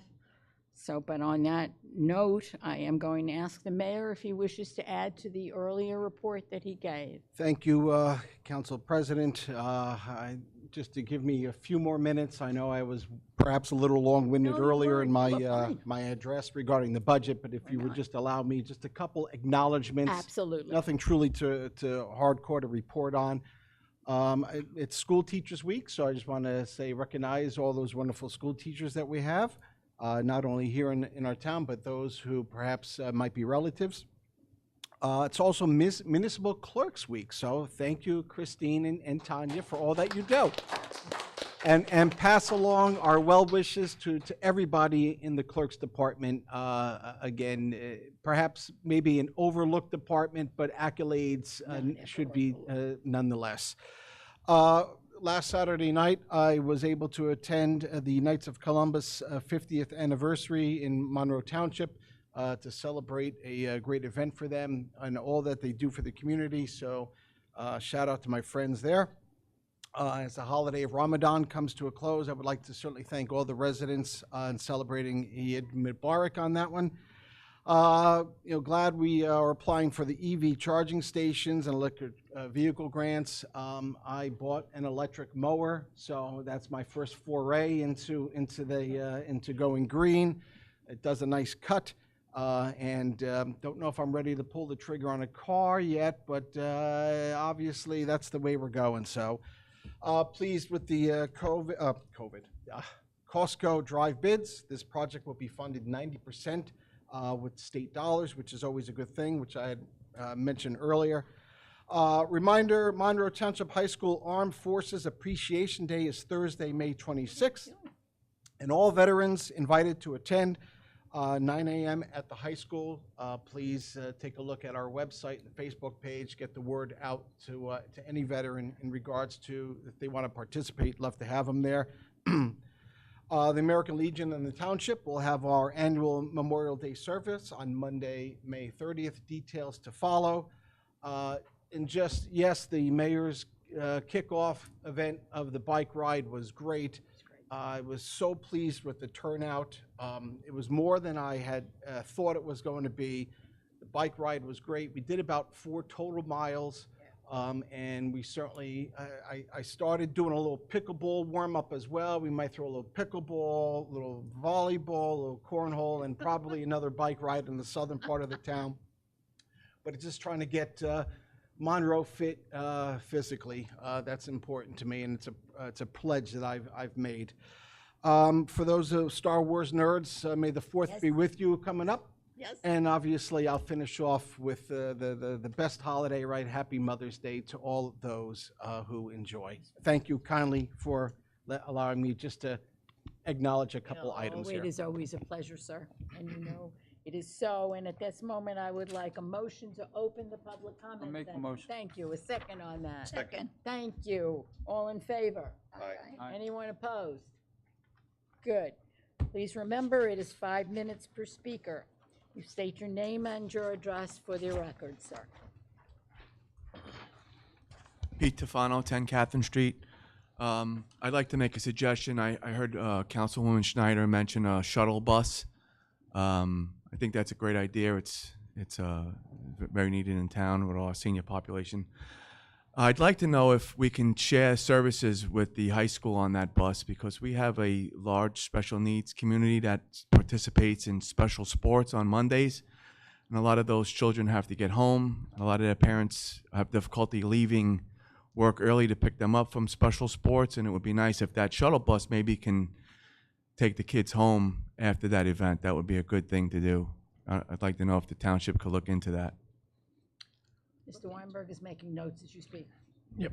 Thank you. Yes, absolutely. The second thing I wanted to comment was on Councilman Van Zura's comment on the marijuana.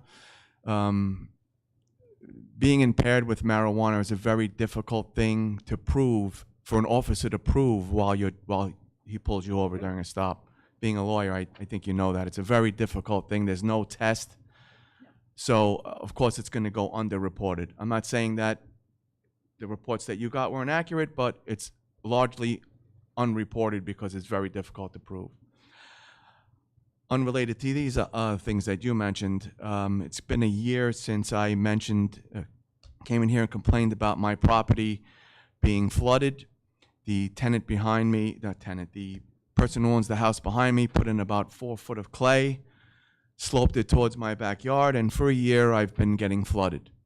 I woke up this morning again to 4 inches of water in the house.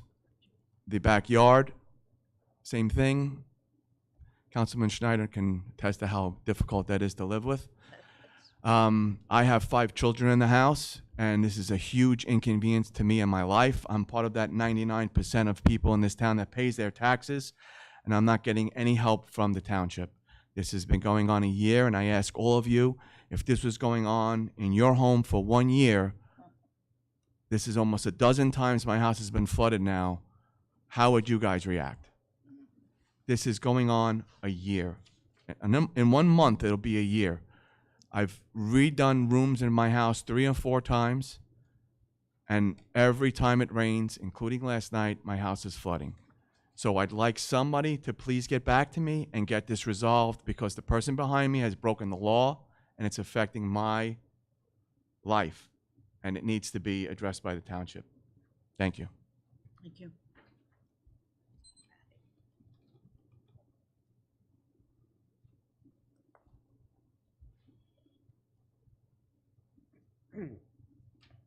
Prakash Parab, 33 Dana Drive. Yes, sir. Yeah, thank you. Fentanyl and cocaine. You know, last year in 2021, we lost 100,000, highest, and is increasing. Hope this marijuana money we make in New Jersey be used to solve this problem, okay? That is the request. The second thing is solar energy project grant we all talk about, so good. In our Rossmore, where you stay, it is all electricity houses. And some, you know, they are not rich people. Many of them are, every day, look, you know, what money they spend on their food, they look for. And electric bills are 400, 500 because some of the house is old. And there, homeowners association, I know you all cannot do anything. They don't allow any solar panel because the roof belongs to them.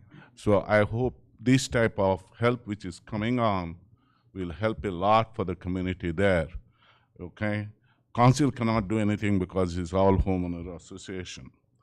And we have Om Memorial. We lost a child, Om, 5 years back due to cancer.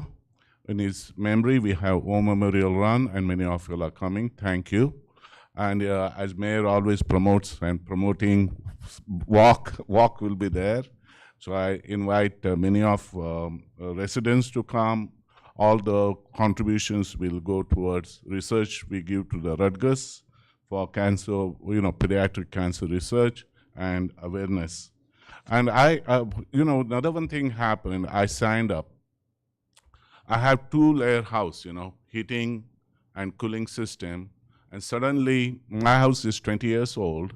I had to change, my air conditioning and all one of these days. There's a project going on, which is funded by federal and state, $20,000, and they give $5,000 rebate. So in $15,000, they're changing the upstairs furnace, downstairs furnace, upstairs air conditioning, downstairs air conditioning, and boiler. They check at the porosity of the house and make sure on the deck where below the roof, the ceiling is correct, so they reseal it. So for $15,000, you cannot get this, and it is by PSE&G. So I think every resident who should look at that opportunity, okay? Solar project. So that's all, President. Thank you very much. Thank you very much. Anyone else wishing to address the council?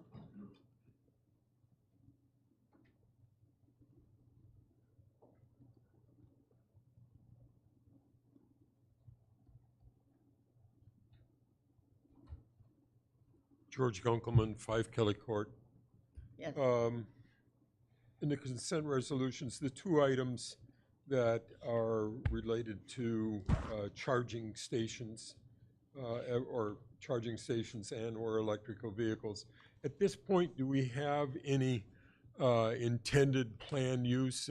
Does the grant application require that we are saying what we would like to do if we were to receive a grant, or is it just a general application and we'll figure out what to do if we get lucky?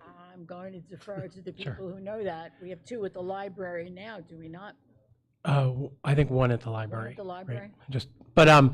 When we apply, we'll be applying for, and I believe it's 3 charging stations. We'll see how many we get. If we get the grant, the charging stations come free, but we have to put them in. So there is a cost to the township side, and then we'll be applying also for I believe 3 electric vehicles. Not to get too excited, the grant covers about $4,000, and you have a year to get them. So it's not a big portion of the money, but it is what every municipality has the opportunity to apply for. In the case of charging stations, would the user be charged? And Yes. you'd have to pay to use it? Yes. Do we now at the library? How do we manage? We do not now, and it is actually something in the grant that they ask about that we've been discussing, and something that I'll discuss further with the mayor and council. There are certainly 2 options for that, one where you charge and one where it's free. And there are, certainly benefits to both. Well, I think obviously in the long run, they have to be charged or to someone else other than the user. But I don't know what the mechanism for using those kind of services is, if it's credit card or whatever, I don't know. Yeah, Kevin could probably answer it, but early on, a lot of municipalities were doing them free. Now you start to see some of them starting to charge, and we're in that middle zone now where we have to sort of make that decision. Free certainly encourages more people to use it, whether it be at the senior center, the rec center, the library. charging probably less attractive to people because I'm sure they could charge it in their own driveway as well. And we're trying to promote electric vehicles, so that'll be a discussion that we have. And some towns are going to go with the free version in the beginning, which may ultimately lead to pay, and some will go right to the pay. Yeah, well, I noticed some of the shore towns are not reluctant to make you use a credit card to park nowadays. Well, So- we heard that, all of us, yeah. I have a question. Does Monroe receive any help for the food bank from any of these state or county or national food banks? Is it all just local donations, or do we get outside support in terms of either goods or money? Yeah, so, Council President, my understanding on that is we do work very closely with what used to be called McFoods and is now called Replenish. So sometimes if we have extra stuff, we send it to them, and sometimes if we need stuff, they give it to us. And Replenish is like the county coordinating agency for all the different food banks, taking food that is or isn't needed back and forth to make sure everybody has what they need. So we do get support from Replenish, and we do support Replenish itself. That's a Middlesex County Yep. service? County service. It used to be known as McFoods, right? And I think they call it Replenish now. Okay, thank you, that's all I have. Thank you. Anyone else wishing to address us, please? Again, a reminder, your name and address for the records.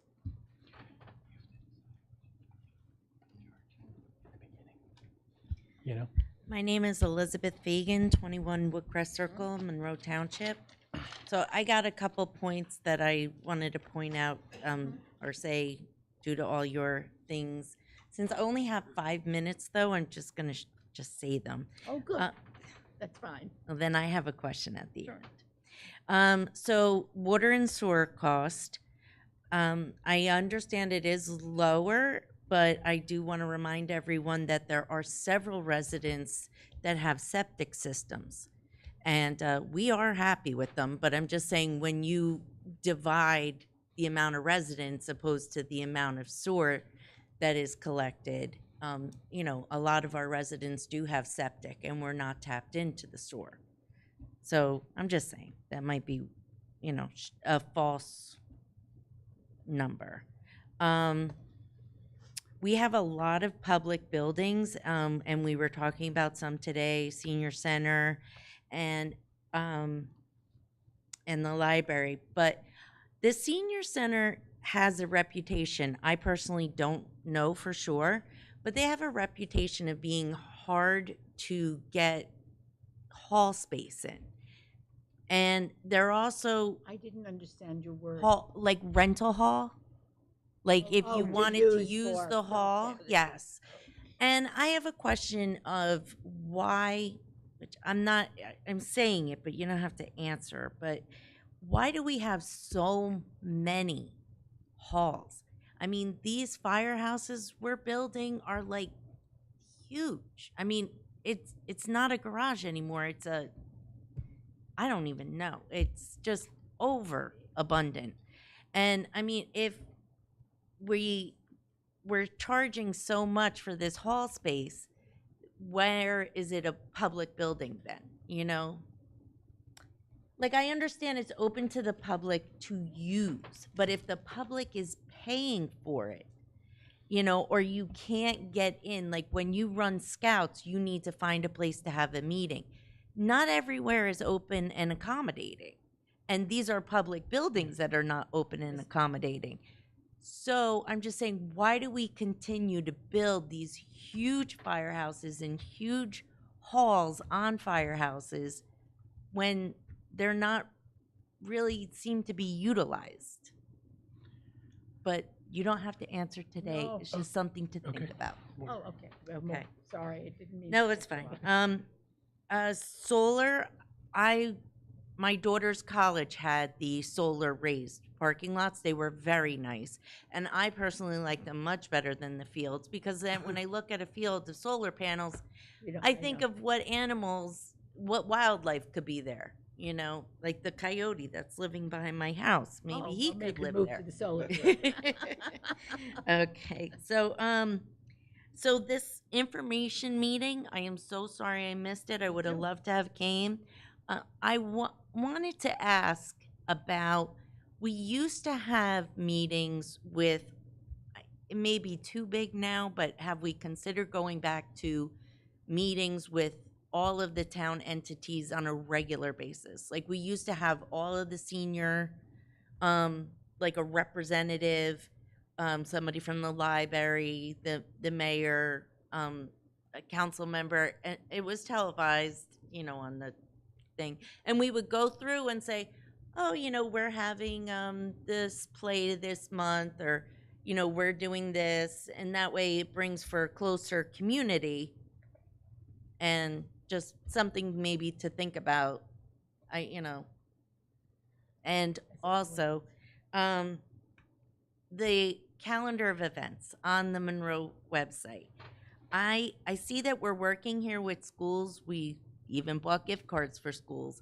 I don't understand why we can't post school events on our Monroe Township website, such as plays and things like that. I don't have a child in the school system, and I'd like to participate and support the school system here. I go to all the plays when I can find out about them, but I'm digging for that information. Now, I understand we don't have anything to do with the Board of Ed's website, but why can't we just post school events on the Monroe website? Just again, another suggestion. Now, all right. I thank you for your time, and I look forward to continuing to get questions from you. Yes, please. Nice ideas. Hello, all. Michelle all. Arminio, 9 Nathaniel Street. Happens to be in Monroe. Okay.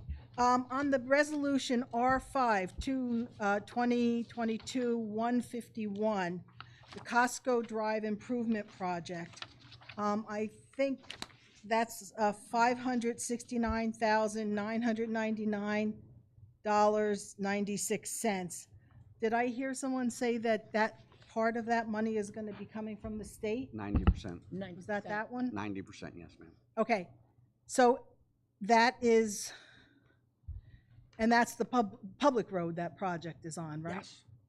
Okay, and is that going to help the flooding down there? Apparently, that's a big issue. Mr. A Weinberg. real quick one. I would have to defer to Mark, and unfortunately, he's not there, but they'll certainly. That's fine. We'll get Yep. that answer. Now, I know this is a big project, but does not Monroe Utility Department, not the Utility Department, the Public Works Department have paving machinery? I thought we bought a lot of expensive machinery, and I thought years ago that part of the reason for that was to do some in-house paving. Happy to answer that Mr. question. Weinberg, please. Right. That comes to you. Sorry. No, you can. you wanna but finish? No, I don't want to finish. I want to give him a second so he can answer it the same. Thank you so much. Once you answer that question, are we doing anything if we're not using it for these kinds of projects with our paving? Right. Thank you, Council President. So historically, and even before my time, there was a somewhat significant amount of paving. Some folks would know more than me. When I got here, the paving was limited. We did purchase a paver from a sister town, South Brunswick, for approximately $25,000 to try and see how we could do some of the paving ourselves. It became, somewhat difficult because a lot of our employees who left had specific experience in paving, and some of our newer folks didn't. So the Public Works Director really hasn't had, through COVID and other times, the opportunity to do too much paving ourselves. And so far, we have found it more efficient to have paving done by outside contractors, particularly in this case on Costco Drive. So I don't see a lot of large-scale paving in our future. So that would be my answer, Council President. So when we're just letting big machinery just sit around and not, because that gets, if machinery isn't used, Yep. it gets wasted. Right. So I believe that, if I could, Council President, the DPW Director is looking to put that out as part of auction to help us get our money back for it. It was something he wanted to do. So hopefully we'll get close to our money back on that issue. That was a short-lived idea, I suppose. That's unfortunate. Resolution R5 2022-140 on well 25. Where is that located? I should know this by now, but I don't remember. Sure, that is at, Sure, I know where that is. sort of, that is at Spotswood Englishtown Road near Matchaponics. Is that the big construction that's going on? That's the well, or is that this pumping station? That's the well. That's the well. Joe can answer any question better than me, but it's next to Center State Engineering, and if you have any detailed questions, he could. See that, look, that building looks really very large. I didn't know we needed that for the pumping station. And is that on land for municipal use, or is that land that we're eminent domaining? I believe it's land that we already own, so we're not certainly acquiring it. Right, that was supposed to be open space that was sort of one, I mean, I guess we have to use it, but that land in particular was given as an open space exchange for some of the developments down New Matchaponics. So while in this case it might be very good to have used, again, it was supposed to be designated for open space. So that's how those things go. And the pump station is going to be on Lonnie. Is that what I just read for the Leach-It? I'm Correct. sorry, for 143. Yes, ma'am. Okay. So really, the pumping station and the well, does the... Two totally different. They are These totally these different. Totally The well is, Water. so we how- get water, the pumping station is for the force main that's taking the leach. I know, and and I've asked this question before, that well is so close to the landfill. How deep is that well going to go? And I'm really concerned that at some point, we're going to find that the Leach-It has gone into that area or that well. Mr. Stroin. If I can defer, Council President, to Yes, Mr. please, Stroin. Mr. Stroin, you're on. You want me to again. turn it on for you again, or you want to grab this? You got to turn it on again. Got to just hold the button down for a little bit. You know, we weren't told.